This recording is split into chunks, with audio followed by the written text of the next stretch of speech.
আসসালামু আলাইকুম আমার জিনিস দেখাই বলদি বোঝনের গ্রামগঞ্জের মধ্যে ছাই আর এই বলদি সাগরের ছাই বুঝুন না ইন্দি মাছ ঢুকলে মাছি বিন্দু ঢুকি যাই গুই আর বাড়ির না ভাড়া কটো যাগুই মাছ আটকে যাগুই আর ভিতরে চলি তারা 4 লক্ষ লাই রে মাছ ইন্দি হাতে লই ফেলে এলে ছাই বয়লে কিনি যাতে জোয়ার আইব জোয়ার লগে লগে একটা ব্যাগ মাছ ঢুকি বুই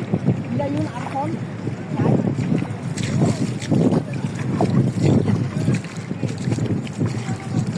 ছাই এটা যদি মাস্টার সাইড দিয়ে আই যদি দুই গো ভাই চলে লই সুন্দরী না বুঝন আর ফোন ওনারা তো বহুত গ্রামের মধ্যে ছাই বুয়া দিলে দেখুন এলে বহুত বেরিয়ে দেখুন সাগরের মধ্যে ছাই বুয়া শত শত ছাই ওই একদম শত শত ওই বড় সিঁড়ি বেড়ে দিল দেখ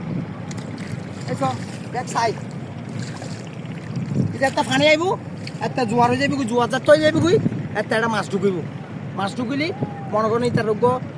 পরিশ্রমের ফল উগ্র পাইব।